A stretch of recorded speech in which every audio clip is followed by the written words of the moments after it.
പുതിയൊരു വീഡിയോയിലേക്ക് സ്വാഗതം. അഫ്ഗാനിസ്ഥാൻ താലിബാൻ കീഴടക്കിയിരിക്കുന്നു. വളരെ എളുപ്പത്തിൽ രണ്ടാം പ്രാവശ്യം അഫ്ഗാനിസ്ഥാനിലെ അധികാരം പിടിച്ചടക്കാൻ താലിബാൻ സാധിച്ചിരിക്കുന്നു. അതുപോലെ തന്നെ അഫ്ഗാനിസ്ഥാൻ്റെ പ്രസിഡന്റ് അഷ്റഫ് ഗനി കോടിക്കണക്കിന് ഡോളറുകളുമായി രാജ്യം വിട്ട് ഓടിപ്പോയിരിക്കുന്നു.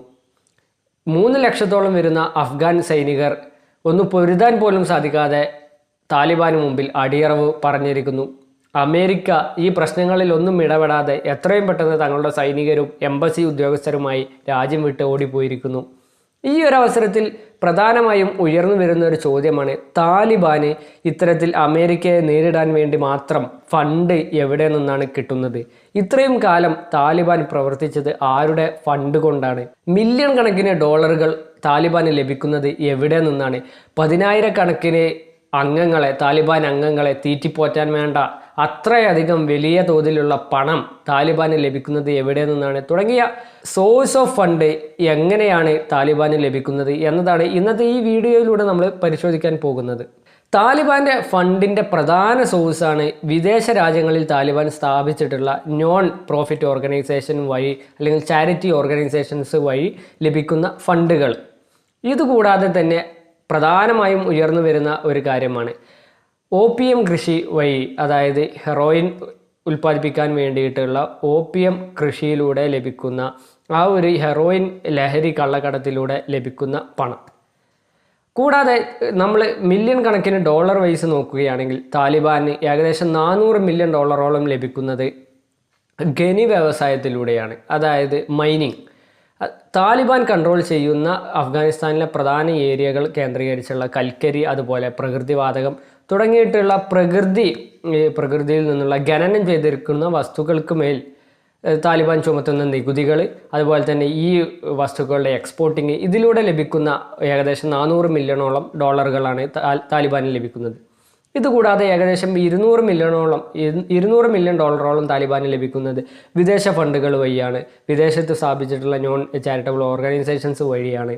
അതുകൂടാതെ അഫ്ഗാനിസ്ഥാൻ ഈ താലിബാൻ കൺട്രോൾ ചെയ്യുന്ന ഏരിയകളിലേക്ക് വരുന്ന സാധനങ്ങൾക്ക് താലിബാൻ ഇമ്പോർട്ട് ഡ്യൂട്ടി ചുമത്തുന്നുണ്ട്.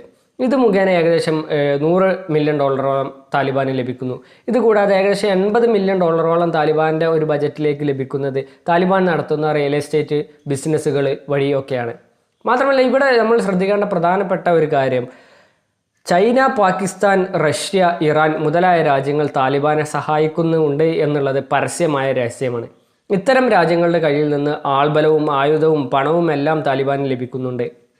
മാത്രമല്ല ഇവിടെ നമ്മൾ ശ്രദ്ധിക്കേണ്ട ഒരു കാര്യം, ചൈന ഈ ഒരു താലിബാൻ്റെ രണ്ടാം വരവിൽ ഏറ്റവും ആദ്യം താലിബാനുമായി നയതന്ത്ര ബന്ധം സ്ഥാപിച്ചത് ചൈനയാണ് എന്നുള്ളത് കൂടിയാണ്. മാത്രമല്ല താലിബാൻ്റെ ആയുധങ്ങളെക്കുറിച്ച് നമ്മൾ പരിശോധിക്കുമ്പോൾ അവർ കീഴ്പ്പെടുത്തുന്ന അമേരിക്കൻ സൈനികർ, അതുപോലെ തന്നെ അഫ്ഗാൻ സൈനികരുടെ കയ്യിൽ നിന്നും പിടിച്ചെടുക്കുന്ന ആയുധങ്ങളും താലിബാൻ്റെ കൈകളിലുണ്ട്. അപ്പോൾ ഇതൊക്കെയാണ് താലിബാൻ്റെ ഫണ്ടിൻ്റെ പ്രധാനപ്പെട്ട സോഴ്സ്. ഏറ്റവും പ്രധാനപ്പെട്ട സോഴ്സ് വിദേശ രാജ്യങ്ങളിൽ നിന്ന് വരുന്ന ഫണ്ടുകളാണ്.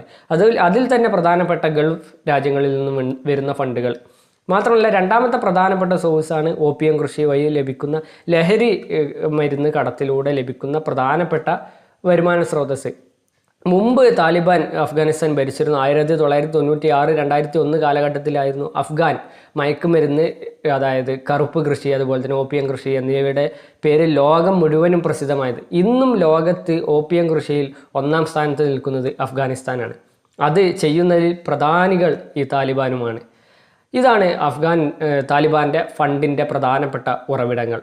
വീഡിയോയെക്കുറിച്ചുള്ള നിങ്ങളുടെ അഭിപ്രായങ്ങൾ താഴെ കമൻ്റായി രേഖപ്പെടുത്തുക.